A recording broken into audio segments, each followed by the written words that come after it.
were made for dead because Kawhi Leonard is out for the series, showed they have incredible depth and lots of answers. And the Jazz still have not answered their schemes. And the Clippers win it 119-111.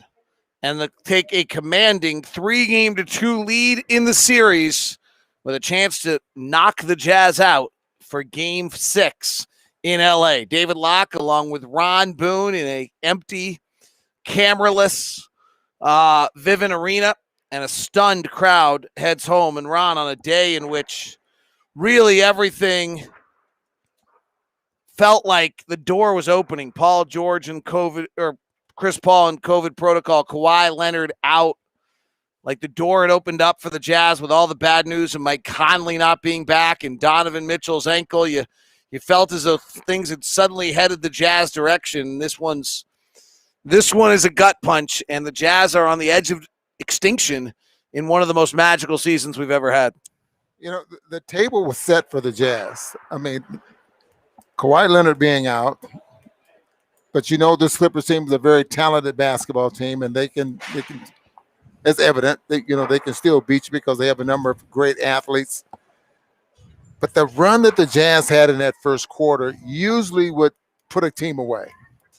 It didn't happen. Jazz hit 17 threes in the first half. It's a funny numbers game tonight because we can talk to you about how badly the Jazz shot in the second half from three. But the fact of the matter is, by the end of the night, the Jazz hit 20 threes on 54 attempts for 37%. It's pretty hard to argue with that. They just really, the story is key periods of the third quarter, the Jazz couldn't get their offense going. They looked just horrendous. No. And they just cannot get stops against this team. They get outscored in that third quarter, 32-18, 0 for 10 from the three-point line. How about 3 for 24 in the second quarter from the three-point line after going 17 for 30 in the first half? It's just like night and day. I mean, this is you don't expect something like that. But having said that, I think it was that first quarter that the Jazz did not.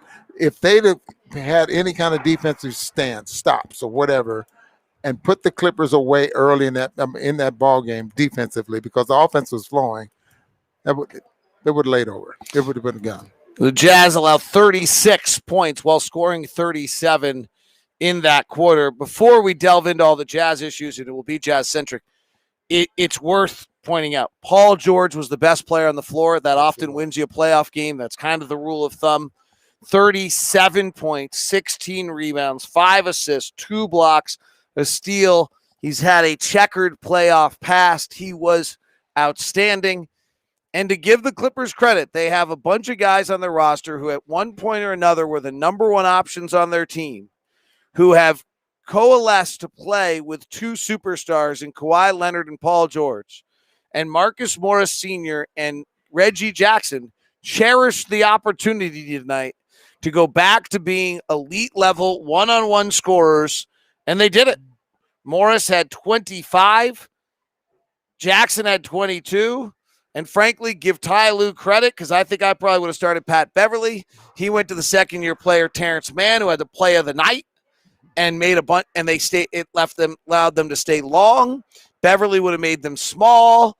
They stayed long and athletic, and they switched 1 through 5. And frankly, we go back to where we opened the show. And now let's talk about the Jazz. We opened our show tonight saying the Clippers have figured out how to play the Jazz without Mike Conley. The Jazz have not figured out how to play without Mike Conley offensively. It's awfully tough because the Jazz don't have the athletes that the Clippers have. The Jazz don't have the ball handlers, enough of them, that the Clippers have. The Jazz don't have enough players that can make their own shots offensively like the Clippers have.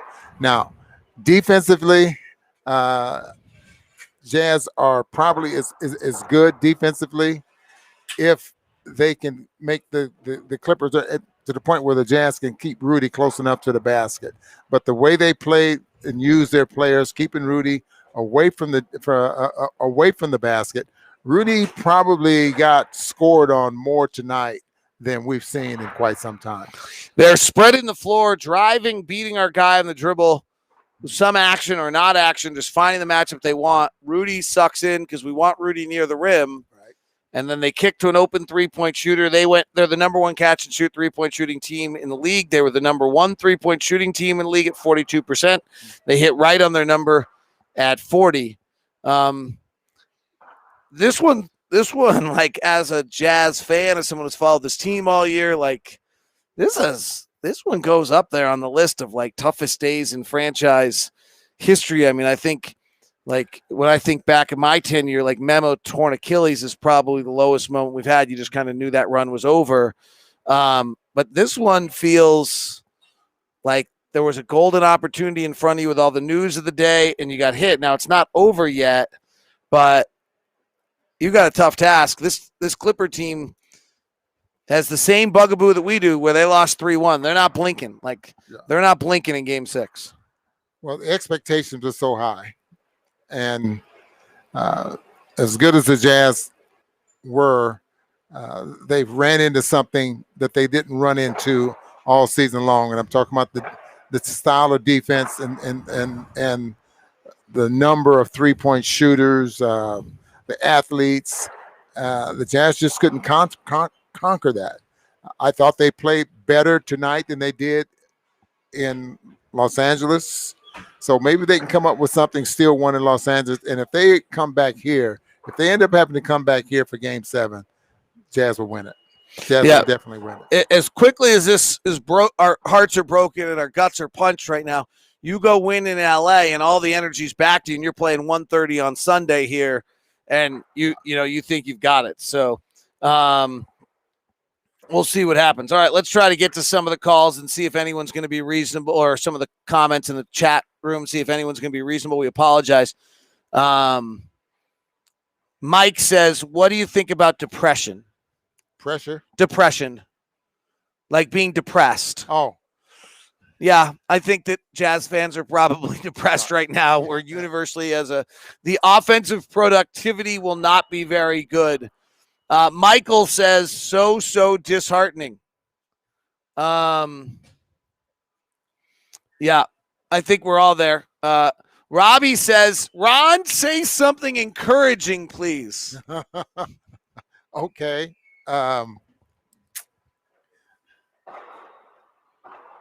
As disappointed as I was in the effort of some of the players tonight, I was very encouraged with Royce O'Neal, especially in that first half, attacking, taking shots and not hesitating. But I think that the Jazz, if they come out and play like they did in that first half in Los Angeles, they'll win. I'll have to watch the first 3 minutes over again, and maybe I was too amped up and ready to go and fired up as an announcer, but I thought I saw, honestly, like the worst play I've seen from Donovan all year, the worst play I've seen from Bogey all year, and the worst play I've seen from Joe all year. Yeah. Like in a sequence, like crazy. Like, and I'm sure it's emotion, and I'm too engaged, and you better make that clear. The way the first three minutes of the game, each of them made a play that like I can't remember them making all year. Like I just like it was like, whoa, what is going on? Now I'm sure part of that's you're amped up. It's a big game as an announcer, you're fired up and you want to win, and a fan you want to. But it was like weird. Like there was a bad closeout, a bad pass, and a not running after a ball. Like it was just weird. Hopefully that will go away. This is probably what we should be talking about a little bit more.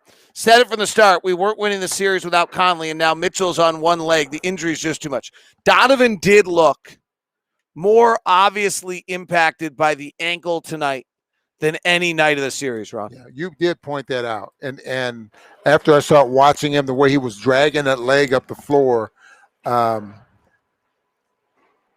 that affects your shot, because when you don't have that lift or that feeling that when you jump, there's no pain or anything like that, it does affect your shot. Adam Nelson says, genius move by Ty Lue to go all in with small ball. It really neutralizes Rudy's effectiveness. And to their credit, they have taken us out of our pick and roll game, which is where we're great offensively, and out of pick and roll defense. I think that's a good point. Zubac, I thought with Kawhi Leonard hurt, They would have to play Zubac more. He played less. Yeah. He played 8 minutes and never saw the floor in the second half. So give him credit. Because Donovan couldn't break the paint. It's tough to get open threes. 100%. 100%. 100%. And we don't have anybody else who can play one-on-one that passes the basketball to get it out to people. And you and I pointed that out. Donovan can go north and south, east and west. Most of the guys on the team can, and especially like Jordan Clarkson, who can only go east and west for the most part. 11 first half turnovers. 10 of them were live ball turnovers. That's why they didn't blow him out in the first half. There's no question that's the case for the Jazz. Del Toledo time, Ron. It's good old Del Toledo. Let's see what he has to say tonight. Clippers played harder and smarter than Jazz. Hopefully players learn from this. Jazz still win series. Gobert didn't hustle until the third quarter. Live ball turnovers first half cost Jazz the game. He says the Jazz still win. Yeah, I like it.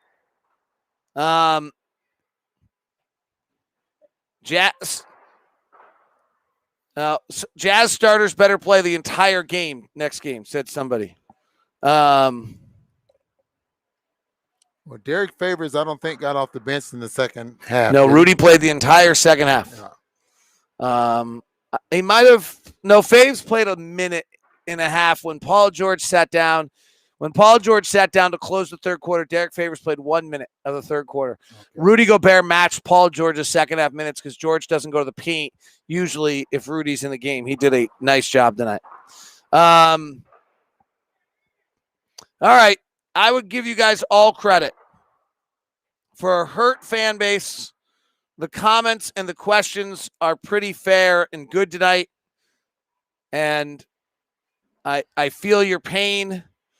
And let's hope that we're having a jubilant discussion Friday night, but there's no question that this is a tough one. That wraps up POSTCAST. Thanks for tuning in. Have a great night. Or have a better night than you've had up to this point. Or just don't have a terrible night. Just don't do anything stupid. How's that? We'll leave it at that. Have a